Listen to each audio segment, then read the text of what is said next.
جماعة يا جماعة بقول لك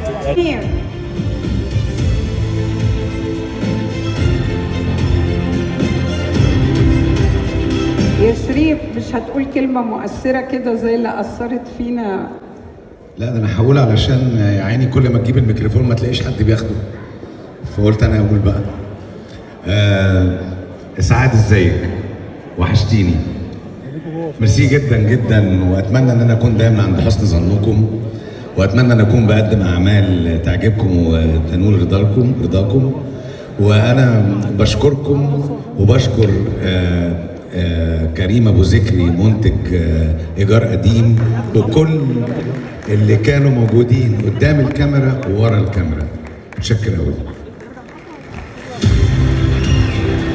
نجاحها مش مرتبط بإنها المادة الخام للستات، بل نجاحها مرتبط بأدائها الناعم. الصوت يا جماعة، في صوت الموبايلات يا جماعة. صعب بصراحة. بس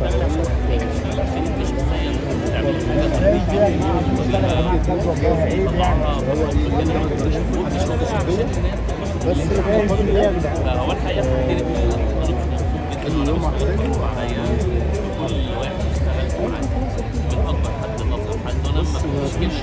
كل اللي اشتغل بص ورايا انا اكيد كده على طول.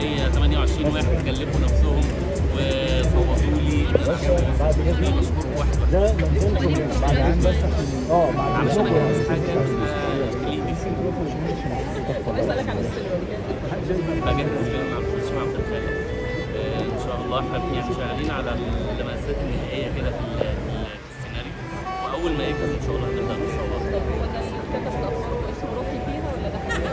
لا روحي فيها كان من ضمن الورق اللي احنا بنصور بينه وبين اللي موجود دلوقتي.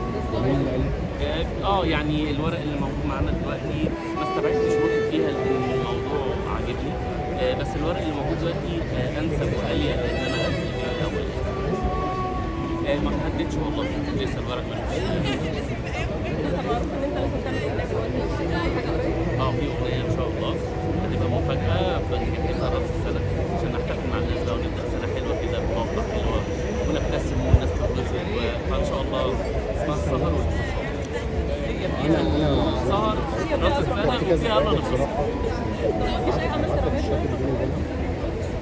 هو الفيلم مفهوم وفي مسلسل واحده من المنصات مهمه جدا ماضينا حوالي اسبوع، وان شاء الله يعني شغالين على الورق اول ما نستقر.